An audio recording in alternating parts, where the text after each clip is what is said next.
compartilhar uma palavra poderosa contigo hoje. Hoje de manhã nós já tivemos um tempo muito especial aqui com toda a igreja. Já tivemos um tempo onde creio que a presença de Deus se manifestou, e nessa noite creio novamente que Deus ele vai falar aos nossos corações. Eu quero começar lendo um texto que está em João capítulo 13, no verso 36. Você pode abrir a sua Bíblia junto comigo, João capítulo 13, verso 36. Se você não trouxe a sua Bíblia, você pode acompanhar no telão, mas não marque besteira. Domingo que vem traga a sua Bíblia, isso vai te abençoar. João capítulo 13, 36, nós vamos ler essa história. Eu vou pedir para que você coloque essa história no bolso. Nós vamos começar lendo essa história, você vai colocar no seu bolso, e no final dessa mensagem, você vai tirar essa história do bolso novamente, que nós vamos usar ela. Mas aqui, João capítulo 13, 36 diz assim: Disse Simão Pedro ao Senhor: Para onde tu vais? Respondeu Jesus: Para onde eu vou agora? Você não pode me seguir, mas depois você me seguirá. Disse Pedro: Senhor, por que eu não posso te seguir agora? Você vai num rodízio de pizzas? Você vai num lugar que eu não poderia ir? Que lugar é esse, Jesus, que eu não posso seguir agora? Por ti eu darei a minha vida. Verso 38, respondeu Jesus: Tu, Pedro, darás a vida por mim? Em verdade te digo, que não cantará o galo hoje, enquanto você não tiver me negado por 3 vezes. O tema da minha mensagem nessa noite é amor recíproco. Amor recíproco. Você poderia fechar seus olhos e orar mais uma vez comigo? Querido Jesus, obrigado por essa noite. Obrigado, Deus, pela oportunidade que nós temos de estar aqui na sua casa. Deus, eu oro que os próximos instantes agora o teu Espírito Santo possa se mover sobre as nossas vidas. Eu oro, Espírito Santo, brote amor no nosso coração hoje por ti.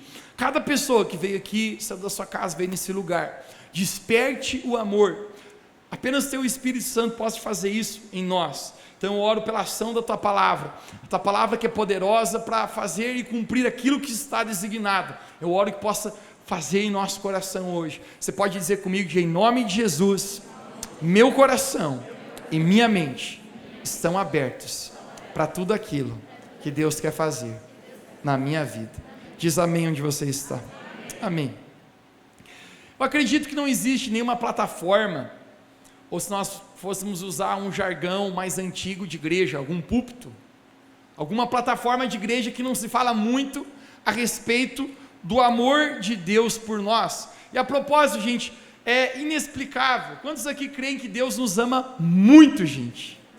Deus nos ama muito. Esse amor é maravilhoso. Na verdade, esse amor é a razão, é a causa que nos conquistou.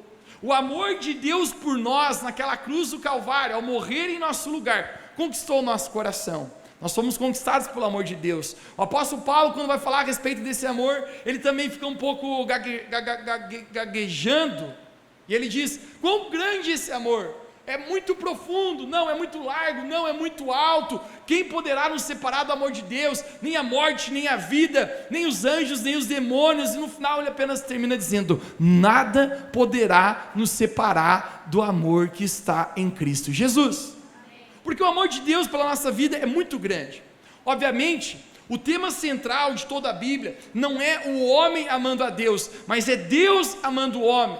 Um texto talvez muito conhecido, João capítulo 3,16 fala: porque Deus amou o mundo de tal maneira, foi Deus quem nos amou. A palavra de Deus declara que nós éramos inimigos de Deus, mas Deus, Ele prova o seu amor para conosco, porque Ele morreu na cruz em nosso lugar. Deus enviou seu único filho Jesus. Agora todos nós, não havia salvação para nós, porque Romanos capítulo 6, 23, no verso A diz: o salário do pecado é a morte. Mateus, que morte é essa? A morte espiritual. Nós pecamos, então nós estamos mortos em nós mesmos. Domingo passado a gente realizou o batismo das águas. Alguém que se batizou faz algum barulho aí? Isso é um símbolo da morte para a velha vida, mas ressuscitar o novo homem, um novo nascimento. Agora, se estávamos mortos em nosso pecado, a palavra de Deus nos fala, Romanos capítulo 3, 23 fala: porque todos, diga comigo bem alto, diga todos pecaram. Deixa-me perguntar algo aqui: existe alguém nesse auditório que nunca pecou? Também você é mentiroso se você diz que sim.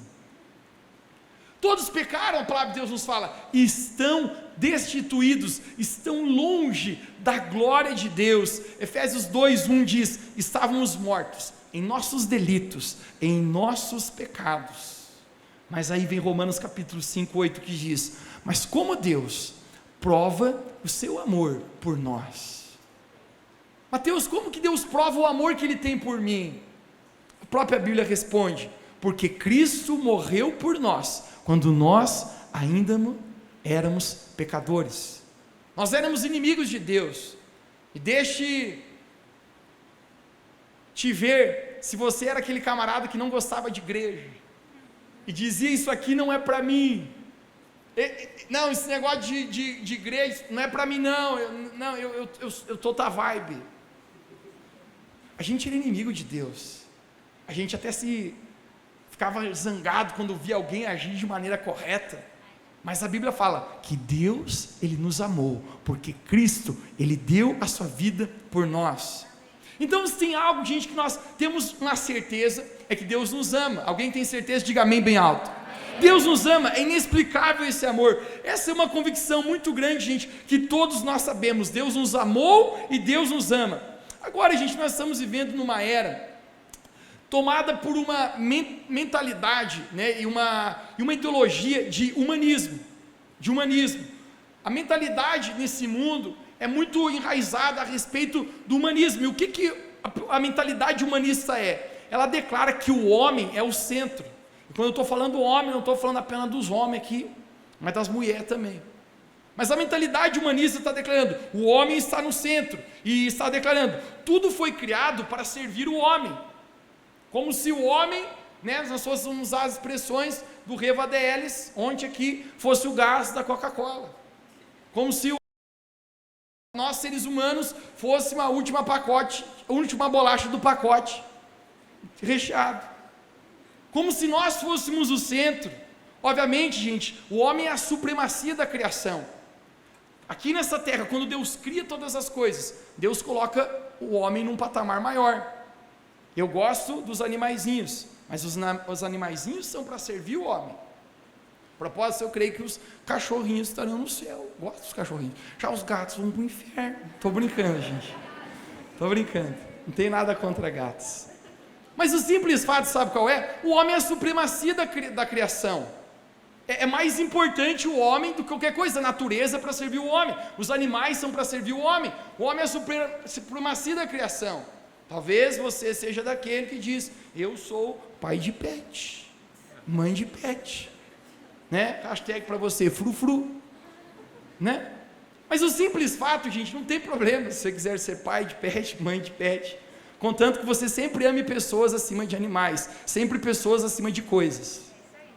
Mas o contexto maior, sabe qual é, gente? Que da mesma maneira que Deus fez o homem como supremacia da criação, porém, gente, Deus é o centro e não somos nós. Deus é o criador do universo e não somos nós. Não é as criaturas não é o criador que está para servir a criatura, mas é as criaturas que estão para servir o criador. É nós que devemos andar naquilo que Deus tem para as nossas vidas. E com essa mentalidade humanista, gente, muitos têm se perdido, né, a respeito até da razão do relacionamento com Deus. Alguns têm visto Deus, gente, como o gênio da lâmpada mágica, dizendo: Deus, eu quero que o senhor faça isso. O camarada chega na igreja, quer com a lista aqui, ó, trouxe a lista, ó, está aqui, levanta, faz isso aqui, e tem que ser até amanhã. E tempo atrás eu cheguei ao cúmulo de ver um camarada falando: eu dei 1 mês para Deus fazer isso que eu falei para ele fazer. E eu falei: acho que é coitado de tu, rapaz, está propenso a cair um raio na sua cabeça.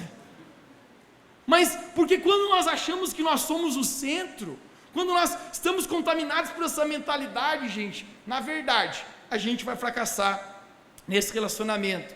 Então, gente, nós começamos a entender que Deus é o Criador. A palavra de Deus nos fala: porque dele, e por ele, e para ele são todas as coisas. Para ele toda a glória, em todos os séculos, para sempre, e amém. E aí nós encontramos, gente, em Marcos capítulo 12, 30, nós vamos abrir aqui, Marcos capítulo 12, 30, o tema principal o qual tem a ver com essa reciprocidade em amor. Marcos capítulo 12, 30 diz assim: amarás, pois, o Senhor teu Deus de todo o teu coração, de toda a tua alma, de todo o teu entendimento, de todas as tuas forças. Esse é o primeiro e maior mandamento. Você pode repetir comigo bem alto? Diga: amarás o Senhor teu Deus de todo o coração. Diga: toda a alma, toda a força, todo o entendimento. Esse é o maior e o primeiro mandamento. Deus está declarando: essa é a maneira que você vai agir em reciprocidade, porque se Deus nos ama dessa maneira, a pergunta agora é: qual é a maneira que eu amo a Deus? Esse mandamento, gente, é o maior e o primeiro, porque assim, quando você cumprir esse mandamento, gente, esse mandamento vai gerar uma reação em cadeia em todas as áreas da sua vida. Quando você ama Deus em primeiro lugar, acima de tudo, gente, muitas coisas na sua vida vão mudar, prioridades, maneira de ser, de agir, de ver, de falar. Por quê? Porque a sua vida está setada para amar a Deus. Agora a pergunta, gente, que está no nosso coração, né? Eu quero falar a respeito dessa doutrina hoje, sobre a reciprocidade no amor. Porque se isso é tão importante, é o primeiro e o maior mandamento, a minha pergunta é: por que muitas vezes se fala tão pouco a respeito de quanto nós amamos a Deus? Se fala-se muito de como Deus nos ama, mas a pergunta e o maior e primeiro mandamento é: nós deveríamos amar Deus, todo o coração, força, alma e entendimento. E a pergunta novamente: por que muitas vezes se fala tão pouco a respeito disso? Quando eu era criança, eu acredito que eu tinha 4 ou 5 anos de idade, minha mãe foi diagnosticada com um câncer maligno na garganta, e ela foi consultar no médico. Ela estava fazendo um tratamento, e o médico relatou para ela: minha senhora, essa situação é bem grave, esse é um câncer muito raro, e eu não vou lhe esconder, a chance de a senhora vir a óbito é muito grande, né? A minha mãe, como ser humano, se abalou. Quem já descobriu, gente, que a gente não é homem de aço, a gente não é pessoas de ferro? Às vezes a gente chora, às vezes o coração acelera. A minha mãe se desesperou e ela pensou: meu Deus, como que eu vou fazer, deixar essas crianças pequenas, são 3, como vai ser? Quando a mãe chegou daquela consulta em casa, ela conta a história. Eu confesso para você, eu não tenho lembranças e memórias sobre isso, mas ela conta que eu estava sentado na cozinha, e ela fez uma pergunta para mim. Ela estava emotiva, ela falou: Mateus, o quanto você me ama? Porque ela disse: eu estou com os olhos cheios de lágrimas, pensando apenas em deixar meus filhos aqui sozinhos nesse mundo. E ela perguntou: Mateus, o quanto você me ama? Gente, já parou para pensar que às vezes é difícil mensurar amor? Quanto você ama? O quanto é o tamanho do teu amor? E ela perguntou: Mateus, o quanto você me ama? E eu, gente, literalmente estava olhando com cara de neném cagado, né? Aquela cara assim, né? Tentando imaginar o quanto eu amo. Aquela cara, dona, que o teu esposo faz quando você pergunta: tu ainda me ama? Quando, da mesma maneira, quando a gente se casou, ele olha para você assim: o que é que essa louca está falando? Aquela cara de neném cagado. Eu estava olhando, mas a mãe conta uma história, que quando ela perguntou pela terceira vez: Mateus, o quanto você me ama? Ela falou que eu estendi meus braços assim, ó. Foi glude-glude, né? Essa foi glude-glude. Essa eu mandei bem. Mas eu estendi meus braços mais que eu podia. Eu falei assim: é desse tamanho. É difícil mensurar amor. Agora, se eu fosse falar para você hoje, qual é o tamanho do seu amor por Deus? Qual é o tamanho do seu amor por Jesus? Este que foi capaz de dar a vida por amor a você. Esse que foi capaz de abrir mão de tudo para amar você. É difícil mensurar amor. Eu sempre costumo brincar que nós não temos um termômetro do amor, e glória a Deus talvez por isso, senão talvez muitos relacionamentos iriam acabar aqui nessa noite. Porque imagine você colocar um termômetro nessa pessoa e você conseguir medir o tamanho do amor. Eu acho que muitos no altar do casamento iam dizer assim: sabia. E principalmente acho que a sogra estaria o termômetro. Eu falei que ele não te amava. Mas a gente não tem um termômetro do amor. Agora deixa eu falar para você. Eu descobri na Bíblia, em João capítulo 14, 21, um verso que eu poderia chamar do termômetro do amor. nosso por Deus. Eu quero mostrar para você aqui nessa noite. Em João capítulo 14, 21, nós podemos projetar aqui. Jesus, ele está conversando com seus discípulos, ele está tendo uma conversa franca, e Jesus, ele fala assim: aquele que tem os meus mandamentos e os obedece, esse é o que me ama. Você pode dizer comigo: esse é o que me ama. E aquele que me ama será amado de meu Pai, e eu o amarei e me manifestarei a ele. Jesus está dizendo: quem tem os meus mandamentos, quem tem as minhas palavras e os guarda, porque não é apenas você conhecer, mas é você praticar.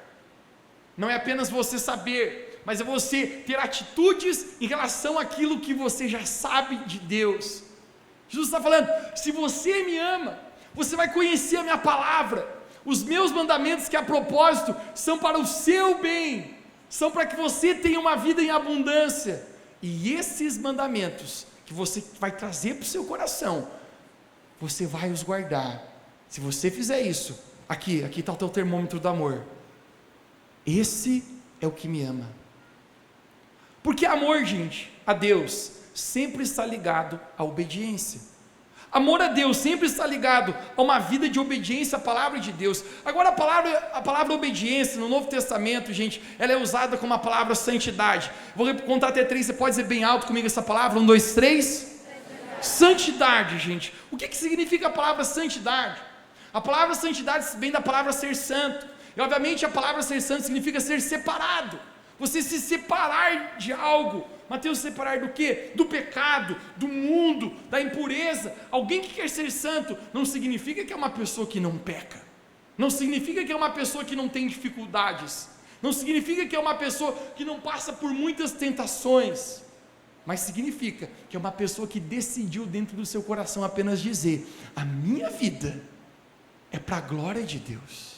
A minha vida não é para agradar a mim mesmo, mas é para agradar aquele que deu tudo em meu favor. 1 Pedro capítulo 1,16 fala, Deus falando: sede santos, porque eu sou santo. Salmo 24, 3 e 4 diz assim: quem subirá ao monte santo do Senhor? E o próprio salmista responde: aquele que tem mãos limpas e um coração puro. As mãos falam a respeito das nossas atitudes, as nossas escolhas, o que eu decido tocar, pegar e largar. E o coração fala a respeito de quem realmente nós somos. Jesus falou: não é o que entra no homem que contamina, mas é o que sai do homem, porque o que está no nosso coração, nós precisamos ser purificados por Deus, porque aquele que é de mãos limpas e um coração puro, esse verá a Deus e habitará na sua presença. Quando eu decido ser santo, eu decido me separar desse mundo, eu me decido separar da impureza. Viver uma vida de santidade, gente, muitas vezes é aborrecer a si mesmo para agradar a Deus. É você dizer: Deus estava que nem melancia quente, louco para fazer umas coisas erradas hoje. Mas quer saber? A minha vida não é para mim mesmo. O apóstolo Paulo traduz isso em Romanos capítulo 8, 36, quando ele diz assim: como já está escrito, por amor de ti. Alguém pode dizer comigo, diga: por amor de ti. Lembre, tudo está relacionado sempre com amor.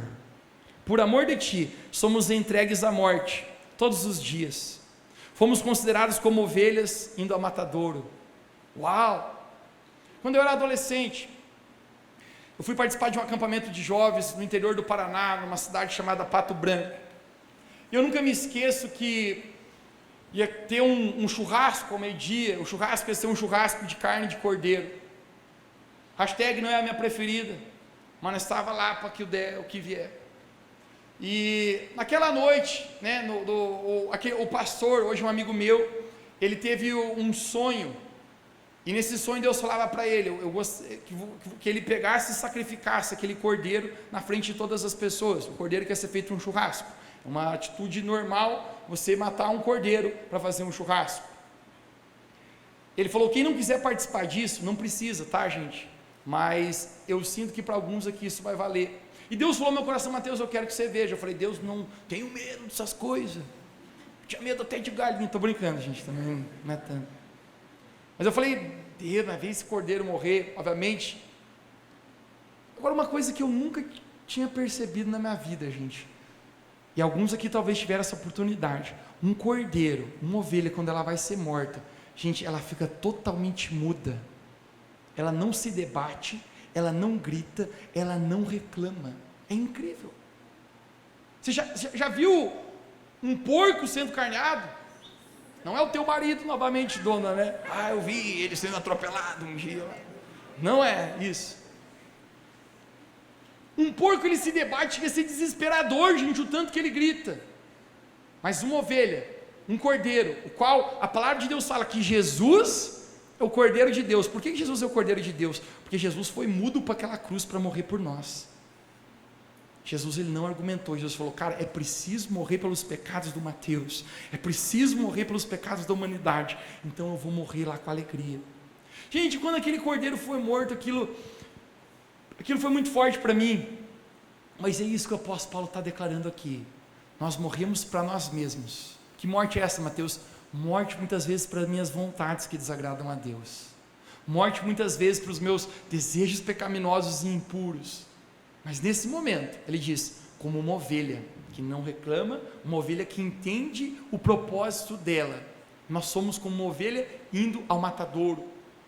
Isso é tão incrível, gente, porque, obviamente, isso é algo que vai nos levando a um amor. É por amor de ti que eu estou morrendo para mim, Deus. Porque se você, Jesus, morreu em meu lugar, agora eu também sou pronto para ser recíproco no meu amor e também entregar tudo por ti. Agora, se eu fosse fazer uma pergunta óbvia aqui, quem aqui, gente, quer se aprofundar no relacionamento com Deus? Amém. Todo mundo vai levantar a sua mão. Se você está aqui na igreja, é por causa disso. Você quer ir para mais perto de Deus. Agora, a santidade em si, gente, ela não tem um fim nela mesma, mas a santidade é uma ponte para um relacionamento de maior intimidade com o Senhor. Se eu quero ir para um nível maior de intimidade, se eu quero conhecer mais a Deus, eu preciso me separar das coisas desse mundo, me separar do pecado. Agora, a santidade, gente, ela é baseada também em dois fundamentos. Eu quero mostrar isso para você. Em Romanos capítulo 11, 22. Nós vamos ler esse texto juntos e vamos desenvolvê-lo aqui. Romanos capítulo 11, 22. O apóstolo Paulo está declarando para a igreja dos romanos, ele fala algo tão interessante. Ele diz assim: considera, pois, a bondade e a severidade de Deus. Você pode repetir bem alto, em bom tom comigo, diga: considera, pois, a bondade e a severidade de Deus. Ele fala assim: para com os que caíram, severidade, mas para contigo, benignidade. Se permaneceres na sua benignidade, de outra maneira tu serás cortado. Está dizendo, considera que tem dois lados de Deus que você deveria ver. Deus te ama. Deus é amoroso? Sim. Gente, Deus é amoroso? Sim. Mas ele está dizendo, você deveria considerar também a severidade de Deus. Eu quero discorrer, gente, um pouquinho a respeito da doutrina, de santidade e de quem Deus é. Obviamente, ele fala, considera a bondade. Gente, porque Deus, ele é bom. Nós acabamos de cantar aqui, e se preciso eu for lembrado, quão bom tu és para mim. Agora, a bondade de Deus, gente, ela vai revelar o quê? Vai revelar o amor de Deus na nossa vida. Quando eu era criança, né, meus pais sempre me levaram para a igreja, gente, né? E desde pequenininho nós íamos para os kids. Ô, saudade, não tinha boleto para pagar. Nós íamos para o kids, era muito legal, cantava as musiquinhas. E de vez em quando eu dizia assim: mãe, hoje eu não vou na igreja. Ela falou: por que não? Eu falei: não estou com vontade. E ela falou assim: então sente na minha cama lá, vou te dar umas varadas na bunda e você vai ficar com vontade. Eu falei: estou louco de vontade para ir, vamos agora. A gente ainda não tinha opção. Pai e a mãe levavam a gente. A propósito, pais aqui, não faça a vontade de seus filhos. Faça com que seus filhos façam o que você sabe que é bom para eles. Meu pai e a mãe diziam: você vai e pronto. E se não for, vai esquentar o chinelo na tua bunda e você vai com a bunda quente. Eu dizia: não, estou feliz para ir. Agora, a gente muitas vezes é tão enfático sobre isso. E eu pensava, a mãe falava para mim sempre assim: Mateus, você precisa experimentar um relacionamento teu com Jesus. Não é porque eu e seu pai temos um relacionamento com Deus que você também tem. Não é porque a gente é salvo que também você é salvo. A propósito, gente, Deus não tem netos, Deus tem apenas filhos.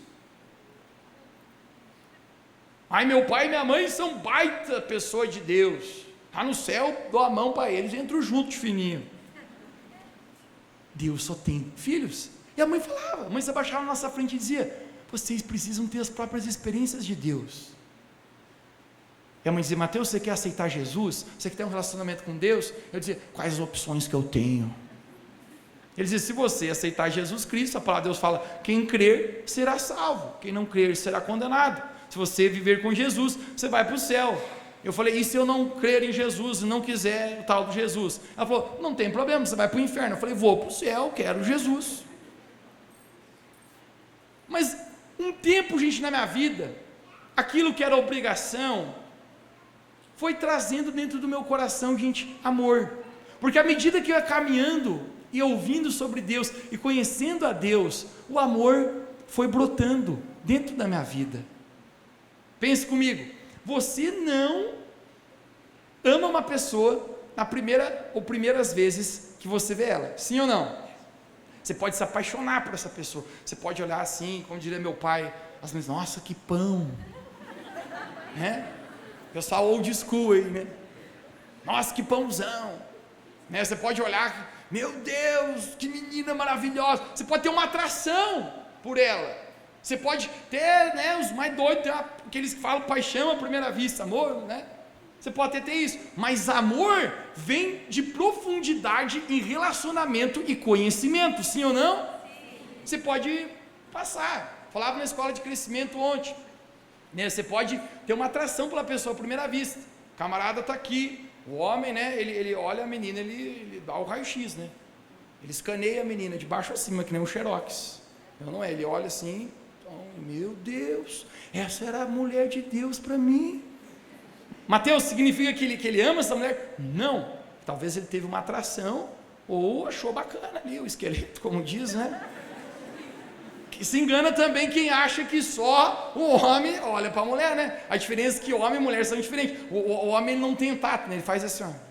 Oh, aleluia, eita Deus bom, criou as mulheres e botou nessa terra, né? E a mulher não, gente, a mulher é discreta, a mulher ela está caminhando assim, ela só faz o olho assim. Nessa olhadinha ela escaneou o magrão de baixo a cima, já olhou, não, boa pinta, é um pé de chinelo, gente, ela escaneou o cara inteiro, e na segunda, ela dá duas olhinhas, na segunda ela fez assim, na segunda ela olhou assim, ela já sabe, não, esse camarada tem futuro, não, isso aí tem diferença, mas não tem como você ter amor nessa primeira vista.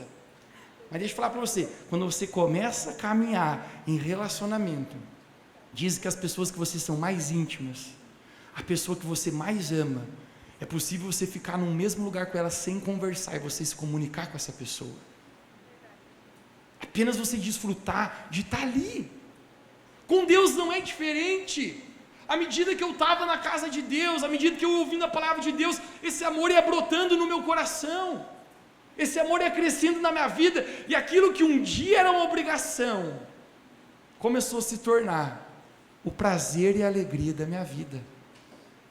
Quando a bondade de Deus nos leva ao entendimento, gente, desse amor de Jesus por nós, onde o meu desejo vai crescendo, e obviamente, as minhas atitudes de obediência devem vir do meu amor.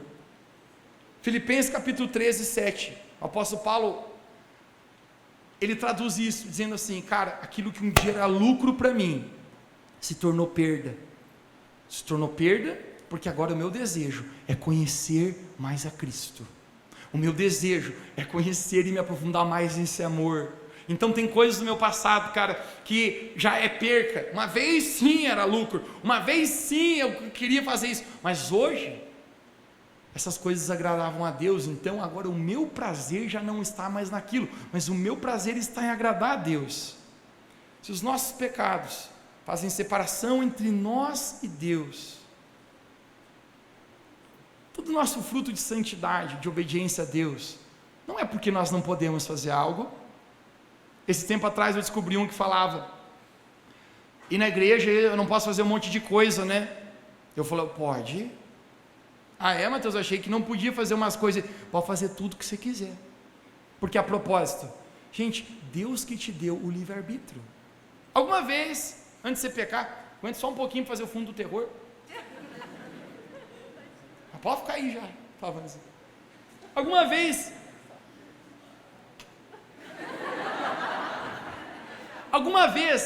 antes você ia pecar, e já apareceu um anjo e te algemou, assim, você ia pecar e não consigo. Aconteceu já com alguém aqui? Não. Sabe por quê, gente? Deus te deu livre-arbítrio. Nem Deus te impede, cara, de pecar. Ou você acha que alguém vai te impedir? Um pastor, um líder, uma igreja? Não, cara. Nós temos livre-arbítrio. Você pode fazer tudo que você quiser. Mateus, então qual é a razão porque a gente deixa de fazer um monte de coisa? Sabe por quê? Porque o nosso relacionamento com Deus se torna tão mais valoroso que todas as coisas. Que a gente diz, Deus não trocaria esse prazer carnal, esse prazer mundano, esse prazer de uma noite, pelo meu relacionamento de santidade com o Senhor. Amém. Pela minha vida com o Senhor. O nosso amor, gente, vai levando a gente à obediência, porque Jesus acabou de falar de João capítulo 14, o termômetro do amor, aquele que tem os meus mandamentos e os obedece, esse é aquele que me ama. Diga bem alto comigo, diga ama. O problema do pecado, gente, não é o que em si a atitude, mas é para onde ele nos leva. Quando Adão peca no jardim do Éden, a pergunta de Deus para Adão nunca foi, Adão, o que você fez? Talvez tem pessoas aqui pensando, cara, eu acho que Deus está muito zangado comigo, eu fiz muitas coisas erradas que eu tenho vergonha, eu acho que Deus está zangado com o que eu fiz. Deixa eu falar para você, o pecado, por mais que ofende a santidade de Deus, Deus não está zangado com você. Mas o problema do pecado, então, qual é, Mateus? Não é em si o que faz, mas é para onde ele te leva. Sabe o que Deus pergunta para Adão? Deus não chega no jardim do Éden e pergunta, Adão, o que você fez, seu burro? Deus nunca fala isso para Adão. Deus fala, Adão, aonde você está? Porque o pecado, gente, faz a gente se esconder de Deus. Adão, cara, está escondido. Mas quando a gente começa a entender o amor de Deus por nós, o amor se traduz em santidade e obediência, e a minha santidade e obediência revelam o amor que eu tenho por Jesus, esse amor recíproco. Quem pode dizer amém aqui?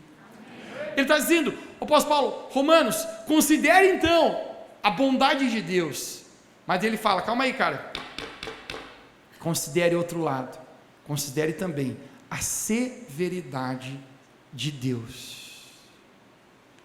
Tem um ensino, gente, muito errado hoje, circulando por coaches, por igrejas, no YouTube, está cheio, e é os videozinhos que a galera mais gosta de compartilhar no Instagram, mas é os videozinhos dizendo, Deus te ama do jeito que você é. Essa é uma das maiores mentiras. Deixa-me falar para você, obviamente, cara, Deus te ama, independente do que você faz ou deixa de fazer, isso é a verdade, Deus continua nos amando, mas Deus nos ama tanto, gente, nos ama tanto, que Ele nos aceita como a gente está, mas Ele não vai nos deixar da maneira que nós nos encontramos. Cara, Ele vai transformar a nossa vida. A frase, se te faz feliz, faz, assinado Satanás. O apóstolo Paulo acabou de dizer, cara, eu morro todos os dias para mim, eu sou considerado um cordeiro que está indo para o matadouro, indo contra a minha vontade, porque não é errado você ter tentações e ter vontades erradas, o problema é quando você sacia essas vontades que você sabe que são imorais e pecaminosas. Todo mundo tem tentação, cara, todo mundo é carne e osso, mas o que o apóstolo Paulo está declarando aqui nesse momento é, considere a severidade de Deus, porque Deus, Ele também é amor, mas Deus também é justo. Gálatas capítulo 6, 7 diz, não se engane, Deus não se deixa escarnecer, porque tudo que o homem plantar, isso também ele colherá. Alguns diriam, Mateus, eu não deveria fazer nada por obrigação. eu deveria fazer tudo por amor. Eu diria para você algo, gente, se o teu amor por Jesus te faz você fazer o certo, glória a Deus por isso, mas se o seu amor não for o suficiente, você talvez deveria fazer, talvez então não por amor, mas faça por temor. O homem que eu mais tenho temor na face da terra, o homem vivo que eu tenho mais temor, é o meu pai natural. Gente, eu lembro que quando criança, ele tinha um Opala 6 caneco, só de o carro dele chegar na esquina do colégio, nós fazer a posição do sentido, pensava, está chegando, para a bagunça aí, molecada. Eu tinha temor, gente. Quando eu tinha 12 anos de idade, eu fui argumentar com ele, falei, pai, todos os meus colegas aqui estão namorando já. Ele falou, é? Eu falei, sim. E ele, que mais? Eu falei, eu também estou pensando em namorar. Ele olhou para mim, com 12 anos, eu falei, né, todo mundo está. A resposta, você não é todo mundo, e se você eu ver que você está namorando, você vai apanhar como você nunca apanhou na tua vida. Eu falei, nunca pensei nesse negócio, pai, deixa para eles. Cara, eu tinha temor do meu pai, e o temor que eu tinha pelo meu pai, me levou a ter temor de Deus. Eu não botei isso no meu esboço aqui, mas hoje de manhã, quando eu estava vindo para esse lugar, gente, eu estava pensando, essa mensagem estralou dentro de mim, cara, algo muito poderoso. Eu comecei a lembrar, gente, muitos amigos meus da infância, que não se deram bem na vida, e sabe algo que eu notei entre todos eles, gente? Não tinha o temor do seu pai, da sua mãe natural. E aí sabe o que era? Balançou o ombro e disse, você vai fazer errado, qual é o problema? Qual é a consequência? O apóstolo Paulo está falando, considere que Deus te ama. Eu sabia que meu pai me amava, várias vezes meu pai tinha afirmado o amor dele por mim, já contei várias histórias para vocês, gente, eu tive a oportunidade de ter um bom pai natural, não perfeito, mas um bom pai, e o pai sempre dizia, filho, eu amo você, quase todos os dias ele falava isso. Eu sabia que ele me amava, mas eu considerava a severidade dele, eu tinha temor dele, porque eu sabia, que se a gente pisasse fora da risca, para o nosso bem, ele iria nos corrigir. Tinha temor de meu pai. O que o apóstolo Paulo está dizendo? Você deveria também ter temor de Deus. Eu relembro uma vez que, com razão, a gente passou dos limites na bagunça na sala de aula. E a professora falou para mim assim, Mateus, vá para a secretaria. Eu falei, não, professor, não, eu vou ficar bem comportado agora. Eu tinha uma estratégia, nós botava a cabeça assim, ela falou, se levante e saia da sala, vá para a secretaria. Eu pensei, eita coisa. Quando eu cheguei na secretaria, já cheguei, sentei no sofazinho conhecido já por nós. Aí eu tinha que fazer uma ligação para casa, para falar, seu filho compareceu à secretaria, está tudo bem, coisa e tal, mas né, ele vai voltar para a aula, mas é para dar uma atençãozinha. Gente, quando ligaram para o meu pai aquela vez, meu pai não estava em casa, meio da tarde, atendeu a empregada lá em casa, uma ajudante que a gente tinha. Ela falou, não tem uma situação com o Mateus aqui, ela falou. Ela, mas está tudo bem? Sim. Gente, que a empregada fez na inocência. Ela pegou e ligou para o meu pai, tem uma situação com o Mateus no colégio, mas parece que está tudo bem, não sei, aconteceu alguma coisa lá, não entendi.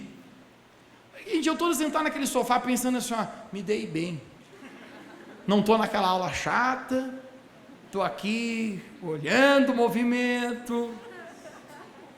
A diretora perguntou para mim, Mateus, o que teu pai faz? Eu pensei, como é que eu vou falar que meu pai é pastor, gente? Que mau testemunho, cara, é ou não é? E eu falei assim, meu pai é autônomo. E ela, autônomo? Mas o que ele faz? Eu falei, um pouquinho de tudo, um pouquinho de pedreiro, de encanador, de marceneiro, ele se vira. A empregada liga para o meu pai, diz, tem uma situação com o Mateus, o meu pai imagina, será que o Pia está bem? Eu vou lá ver o que acontece. Gente, eu estou aqui sentado, estou gostando do movimento aqui, tá bom. Quando eu olho, gente, para a direita, meu pai subindo a escada, eu fiquei branco, mano. Ele subindo de roupa social engravatado. E eu falei, pai, eu pensei, eu vou morrer quando chegar em casa. Cara, tinha temor. Quando ela entrou, ela falou assim, o senhor? O pai falou, eu sou o pai dele. E ela falou: o senhor é o pai dele? Ele, sim. Ela olhou para mim e falou: pedreiro, né? Gente, que vergonha, 3 vezes. Cara, mas eu tinha um temor do meu pai, porque eu sabia, meu pai me amava, sim ou não? Mas eu sabia da severidade dele. Gente, deixa eu falar algo para você, o couro esquentou quando eu cheguei em casa, a vara pegou, o castigo foi longe. Considere a severidade de Deus. O que o apóstolo Paulo está dizendo? Cara, se na sua vida às vezes fazer o certo não é pelo amor, considere então fazer o certo no temor, porque você será julgado sobre todas as coisas. Deus te ama, Deus nos ama. E que palavra que nos move a nós entendemos, gente, a necessidade de amar de maneira recíproca ao Senhor. 2 Coríntios 7:1 diz assim: tendo portanto essas promessas, amados, purifiquemo-nos a nós mesmos, que toda imundícia da carne e do espírito, aperfeiçoando na santidade, no temor de Deus. Alguém diga bem alto comigo: no temor de Deus. A nossa santidade, gente, é aperfeiçoada muitas vezes no temor, onde a gente diz: Deus, eu temo o teu nome. A palavra de Deus fala que Deus é um pai, e quem ele corrige é porque ele ama. Talvez, gente, hoje essa palavra, hoje você está sentindo de alguma maneira que te corrige. Deixa eu falar para você, é por quão amado você é por Deus Pai. Por quão amado você é por Deus Pai. O amor está ligado à santidade, a santidade à obediência, mas a pergunta então hoje vai para o quê? O quanto vale Jesus para você? O quanto vale o seu relacionamento com Deus? Deus te ama tanto, mas o quanto você ama a Deus?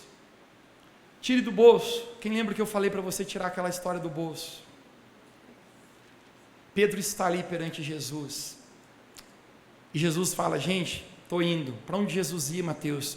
Jesus ia para a cruz. Jesus ia morrer pelos nossos pecados, e Pedro falou: Jesus, eu vou contigo. E Jesus fala assim: Pedro, para onde eu vou agora, você não pode ir. Por que, Jesus? Aonde você vai? Ele falou: agora você não pode ir, mas vai chegar um dia que você vai ir, Pedro. Pedro fala: eu estou pronto para dar a vida por ti. Agora deixa eu falar algo para você, só pode dar a vida por alguém quem ama isto acima de si próprio, sim ou não? Pedro está dizendo: Jesus, o nível do meu termômetro do amor é enorme, eu estou pronto para morrer por ti. Jesus fala: Pedro, antes que o galo cante 3 vezes, tu me nega 3 vezes, o teu amor, Pedro, ainda é pequeno, não é recíproco, Pedro. Você conhece a história, Pedro nega Jesus 3 vezes antes que o galo cante. O amor de Pedro não foi o suficiente, a santidade de Pedro não foi o suficiente. Jesus, ele morre, ressuscita em João capítulo 21, então Jesus vai ter um encontro na praia com Pedro. Sabe por quê, gente? Porque mesmo que às vezes o nosso amor não é recíproco do tamanho que deveria ser, cara, Jesus continua nos amando. Jesus não se assusta com os teus pecados, com os meus pecados. O mais incrível disso tudo é que Jesus poderia ter deixado Pedro. Quer saber, Pedro? Tu me negou e não foi nenhuma e nem duas, foi 3 vezes. Você disse que me amava e bem no fim você chutou o balde, Pedro. Você me negou. Isso é pior do que alguém que se diz gostar. Você me disse que me amava e até me negou perante as pessoas.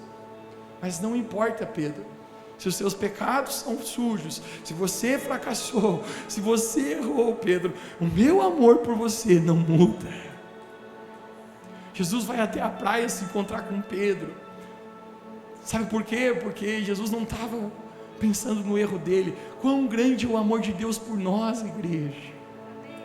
Que mesmo quando o nosso amor não é grande, mesmo quando nós pecamos, Jesus continua a nos amar. Jesus, ele olha para Pedro e pergunta: Pedro, então vamos lá, tu me amas? Tu me amas, Pedro? 3 vezes Jesus pergunta: tu me amas, Pedro? Pedro sabe, cara, que o termômetro do amor dele mostrou o quanto amava, e era muito pequeno. Era muito pequeno. E Jesus fala: Pedro, lembra que eu falei para ti? agora você não vai por onde eu vou, porque o teu amor não consegue te levar para o lugar que você deveria ir, mas vai ter um dia que você vai. Olhe para alguém perto de você e diga: um dia você vai. Para onde, Mateus? Eu quero profetizar em nós como igreja agora. A gente vai, Revo Church, a esse nível de amor, acima de todas as coisas, por Deus. Jesus olha para Pedro, eu encerro a mensagem falando nisso. Jesus fala: Pedro, quando tu eras mais moço, você guiava o seu próprio caminho, mas vai chegar um dia que você vai ser velho. Eu não acredito que Jesus estava falando de uma idade cronológica, mas acredito que Jesus estava falando a respeito de um nível de maturidade de amor. Pedro, teu amor ainda era novinho, pequenininho, mas vai chegar um dia que esse amor, Pedro, vai se tornar grande. E aí sim, Pedro, você vai para o lugar aonde eu estava indo, que eu te falei que um dia você iria. Jesus fala: você vai estender os seus braços, outro vai te cingir. Pedro: hã? Não estou entendendo. Jesus estava falando, gente, a maneira como um dia Pedro, sim, seria martirizado e morreria por Jesus, entregando a sua vida ao Senhor. Isso você não vai encontrar na Bíblia, mas um historiador chamado Flávio Joséfo acredita e conta relatos que 53 anos depois de Jesus morrer naquela cruz, Pedro foi capturado pelo imperador Nero, um homem que estava botando fogo em cristãos, botando cristãos que professavam a fé em Jesus Cristo para lutar com feras no Coliseu. Pedro é capturado e ele diz: negue a Jesus, senão você vai morrer. Pedro diz: meu amor cresceu, a santidade cresceu. Uma vez era pequeno, eu cheguei a negar ele 3 vezes, Nero, mas não mais. Eu estou pronto para morrer por Jesus. Vai me crucificar? Não vai negar? Não vou. Vai ser crucificado? Não, mas calma aí então, imperador Nero, tem como pôr minha cruz de cabeça para baixo, porque eu não sou digno de morrer como ele morreu por mim. Eu preciso servir o meu Senhor. Eu preciso que o meu amor seja recíproco a Ele. Gente, eu creio que Jesus hoje, Ele quer despertar o amor na nossa vida. Se você está aqui hoje, você sente o termômetro do amor na sua vida, você diz: Mateus, está tão pequenininho. Hoje Deus está te aproximando para perto. Eu creio que nesse lugar o Espírito Santo agora quer plantar amor no seu coração por Ele. Agora mesmo o Espírito Santo vai despertar amor em você. Você pode fechar os seus olhos onde você está, apenas abrir suas mãos como um sinal de coração aberto.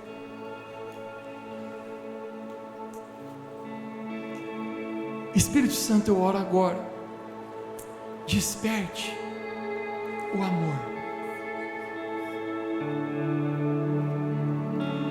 desperte o amor,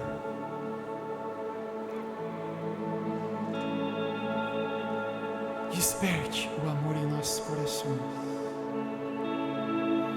É tão pequeno ainda, Jesus, é tão falho, mas da mesma maneira que tu amaste Pedro, o Senhor também nos ama. Da maneira que o Senhor encontraste Pedro naquela praia, o Senhor está aqui nessa noite para nos encontrar. Então eu peço pelo teu toque, Espírito Santo, pela tua palavra, desperte o nosso amor por ti, faça ele crescer, Jesus.